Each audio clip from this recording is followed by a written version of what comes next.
On donne beaucoup aux personnes qui, malheureusement, qui ne travaillent pas. On les favorise eux et pas le citoyen français de classe moyenne qui, lui, se décarcasse tous les jours pour aller travailler et qui se retrouve toujours avec 15 000 tonnes de factures à régler et on lui en demande toujours plus. Qui font passer des lois avec le 49.3 et voilà, c'est ce qui me dérange le plus en France en ce moment. Ouais. C'est parce que en fait c'est tout le temps, c'est quasiment chaque fois maintenant quand ils veulent faire passer quelque chose, il n'y a que comme ça que ça passe. Une vie on n'en a qu'une et c'est vrai que si c'est pour la passer en milieu hostile, à toujours regarder derrière son épaule, à avoir des spectacles aussi déplorables à chaque coin de rue, on se dit bon à quoi bon. La France c'est grave, on a l'impression qu'on n'est plus protégé, qu'on vit plus librement. Est-ce que tu penses qu'il y a une solution à ça, pour améliorer les conditions économiques? Taxer les ultra riches.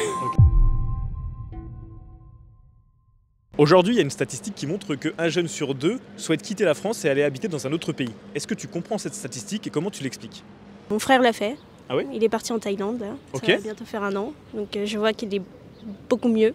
Il est heureux? Ouais, enfin c'est pas du tout la même qualité de vie. Enfin, et vraiment le coût de la vie est tellement mieux. Mais moi je me vois peut-être pas le faire moi, mais en tout cas je vois que ça a quand même des avantages. Est-ce que vous comprenez ça?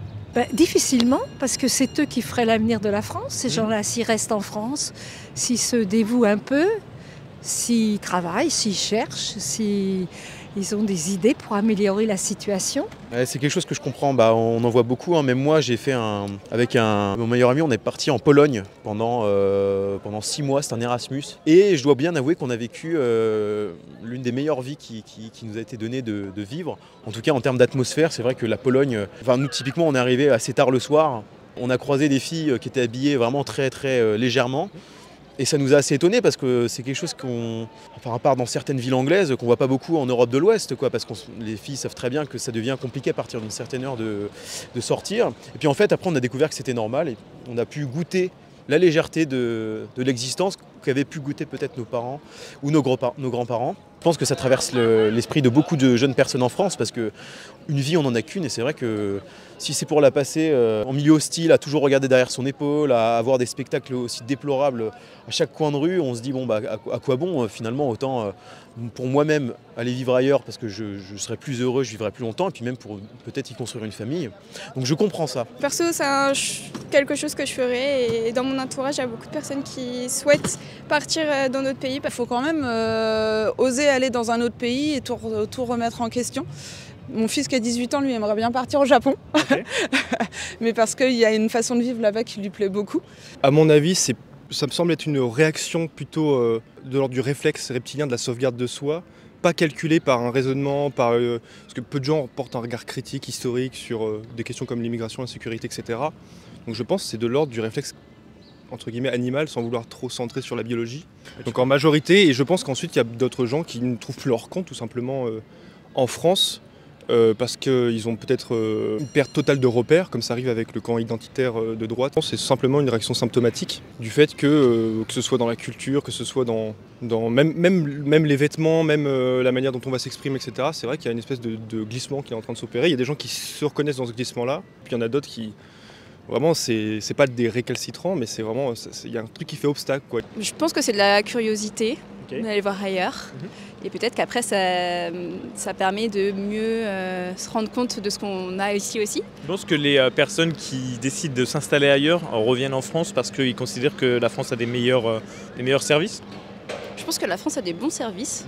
On ne se rend pas compte peut-être quand on est en France de tous les services dont on bénéficie. Et je pense que on peut revenir au moins pour les services.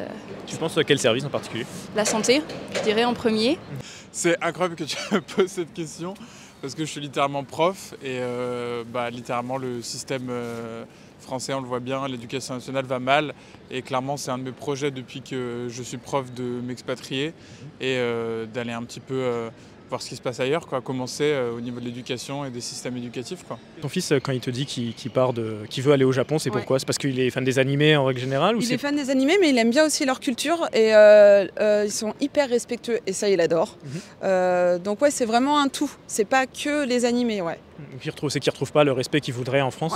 Exactement, Okay. Moi je suis parti donc en Erasmus en Pologne et c'est vrai que j'y étais avec un ami à moi, mon meilleur ami. On a constaté que là-bas, tu vois, les mœurs sont très différentes. Ne serait-ce que la police, le traitement par rapport aux devoirs que le citoyen doit respecter. Il y a ça, il y a aussi le fait qu'il reste vraiment de manière très substantielles les traces du catholicisme là-bas. Donc je pense aussi que c'est beaucoup plus orienté à droite, donc au niveau de l'immigration c'est moins présent. Et donc le résultat qu'on peut observer, très objectivement sans mettre aucun jugement politique ni rien, c'est que là-bas les femmes, on avait constaté ça le soir, peuvent beaucoup plus se permettre de sortir dans des tenues très extravagantes. D'une soirée à une autre, elles traversent les rues parce que ces rues sont très sécurisées, sauf exception bien sûr, puisque le moindre débordement, c'est là qu'on peut émettre un petit jugement critique sur le côté radical de la chose. Et très vite arrêté par la police qui intervient, par exemple on ne peut pas être alcoolisé dans la rue, etc. Alors qu'en France il y a une pseudo-tolérance sur ça. Et du coup tu m'as parlé de Canada, Suisse, etc. Qu'est-ce qui fait qu'aujourd'hui tu restes quand même en France plutôt que d'aller voir dans ces pays-là qui sur le papier te paraissent mieux? Parce que je suis française, c'est mes origines. Okay. On va dire le fait que je sois dans mon pays. Après, avec les changements, l'évolution qu'il y a dans notre pays, peut-être qu'à un moment donné, si ça ne s'améliore pas, je viendrai à prendre la décision de partir. Petite pause les gars au cours de la vidéo, très rapidement. Moi, pour ceux qui ne savent pas, je vis à Budapest, en Hongrie. Et comme j'ai vu dans les commentaires, il y a vraiment une forte demande des gens qui veulent s'expatrier, qui en ont marre de la France et qui veulent partir.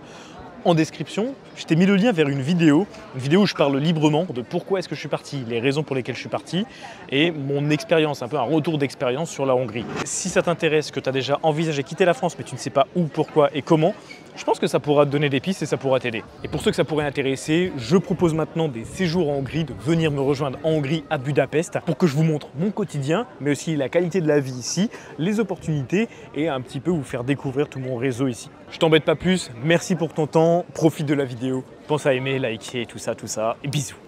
Si tu pouvais changer un truc en France aujourd'hui, qu'est-ce que ce serait? Le dernier créneau républicain, à savoir la fraternité. Parce que en Occident, enfin en tout cas en particulier en Europe de l'Ouest, les valeurs républicaines sont portées un peu au firmament, mais on oublie que la dernière valeur, à savoir la fraternité, est un peu négligée. C'est-à-dire que je considère que quand on regarde les rapports entre les individus en France, c'est surtout des rapports pragmatiques, mais c'est pas des véritables rapports fraternels. C'est-à-dire que ce qui est censé faire nation, c'est quand même les liens entre les individus, c'est-à-dire qu'ils appartiennent tous à un même fond, une même culture commune.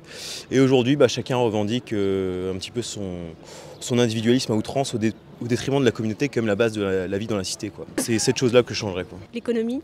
C'est-à-dire les dettes qu'on a sur le dos. On a un montant exorbitant sur le dos et on continue à dépenser de l'argent inutilement dans l'intelligence artificielle, par exemple, ou pour nettoyer la Seine qui n'est toujours pas propre. Est-ce que tu penses qu'il y a une solution à ça, pour améliorer les conditions économiques?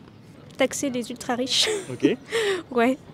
Et arrêter de faire des taxes pour des gens qui n'ont déjà pas les moyens. Parce que franchement, ça ne va pas résoudre le problème.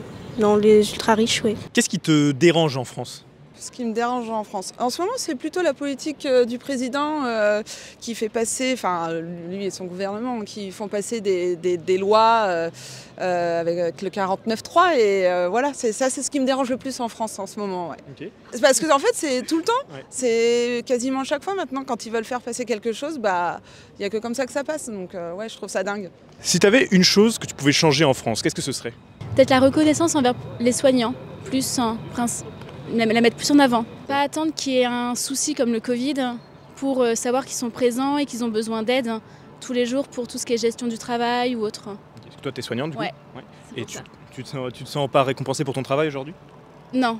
Là, nous, on se retrouve avec une coupe budgétaire et on nous retire du personnel et on nous demande de faire toujours la même qualité de soins, en fait, pour les patients. Il y a une forme de non-reconnaissance en France au niveau du corps professoral.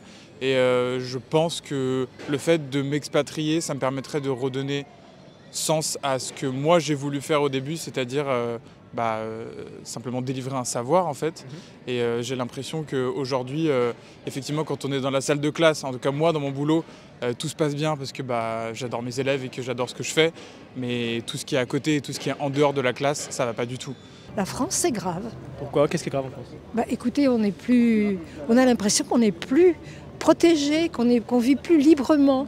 Ah, vous avez cette impression-là? Moi, tout à fait. Oui, alors c'est vrai que je suis âgée, j'ai connu d'autres temps où à 6 ans, j'allais chercher le pain toute seule de l'autre côté du boulevard. J'habitais Paris, il n'y avait pas de problème pour circuler. Maintenant, vous ne voyez plus d'enfants faire les courses, vous ne voyez plus toute cette vie conviviale qu'il y avait. Hein. Mais je m'aperçois que, franchement, moi, autrefois, je n'avais pas peur, j'ai jamais eu peur. Je n'ai peur que depuis 4-5 ans. Parce que j'ai habité des villes, j'ai habité la campagne, la pleine campagne. Et maintenant, alors Orléans, mais c'est partout pareil. Hein. Vous allez à Marseille, vous allez à Lyon, vous allez à Paris. Vous ne savez pas si vous n'allez pas être agressé, quoi. Si tu pouvais changer une chose en France aujourd'hui, qu'est-ce que ce serait ?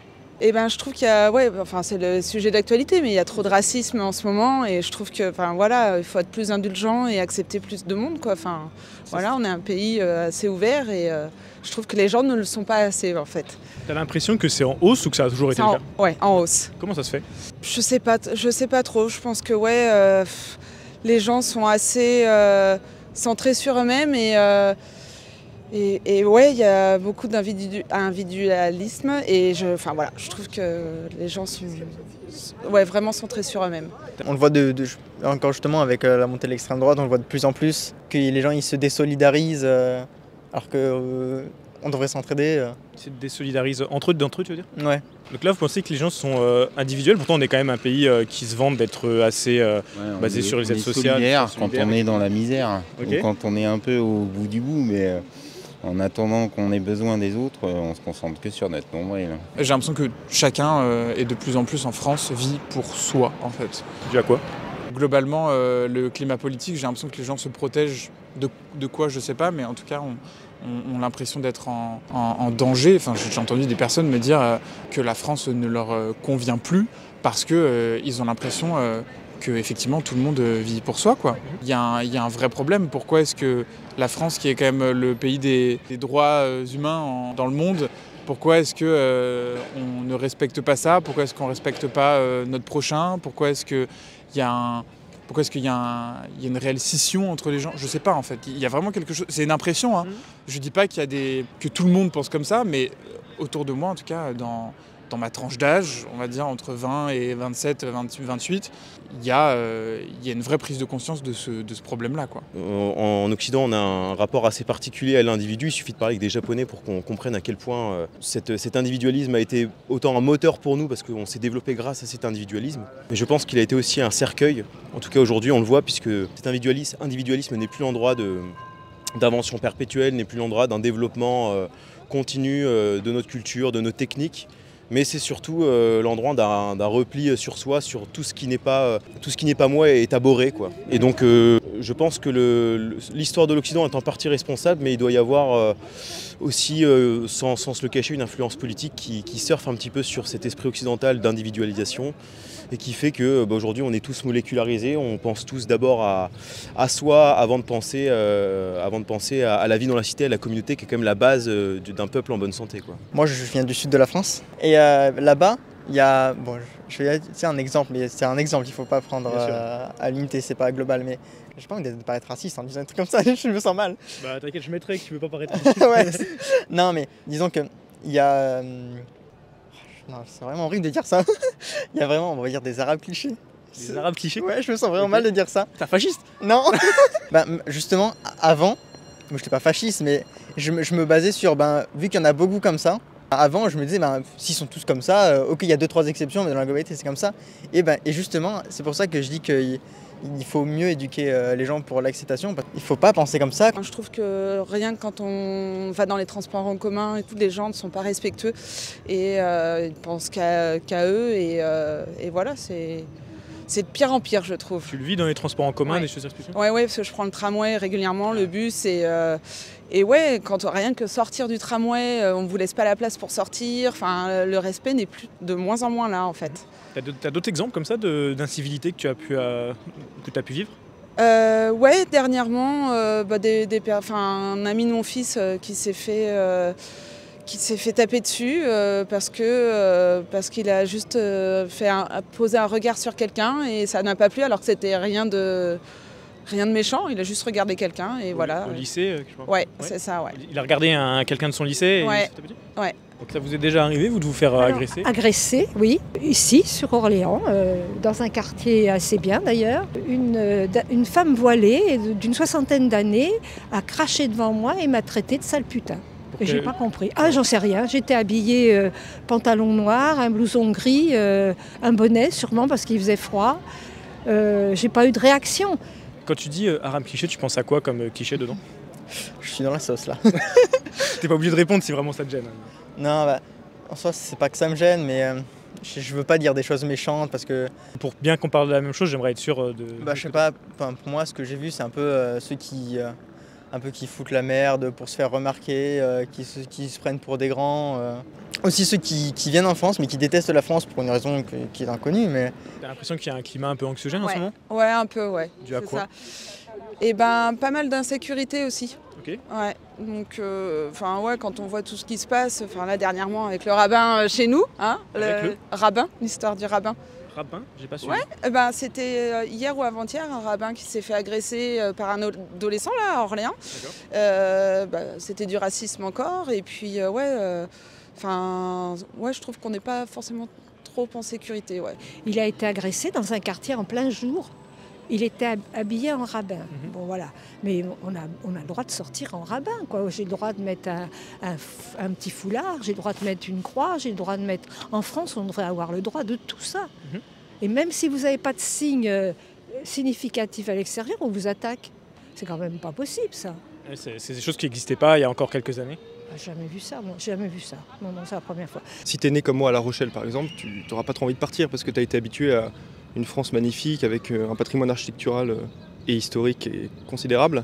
Mais si, je sais pas, tu es en périphérie, que tu es confronté à quelque chose qui te semble extrêmement nuisible pour ton intégrité, pour même ta famille, parce que tu te projettes toujours, tu as toujours un avenir dans le coin de ton esprit, peut-être que tu as envie de favoriser un terrain fertile pour cet avenir-là, autre part qu'en France, ce qui est regrettable.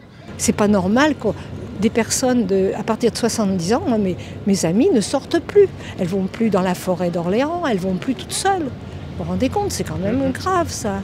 Moi j'ai des amis qui ne veulent pas prendre le tram. À cause de l'anxiété. De l'ambiance, de l'anxiété, voilà, c'est ça. Du bruit, des cris, des bousculades. On ne sait pas vous laisser descendre du tram pour que des gens montent. Ça, on ne sait pas faire ça. On sent qu'il y a quand même quelque chose de négatif en ce moment. Il y a vraiment, je trouve, une atmosphère négative. Dû à quoi, à ton avis ?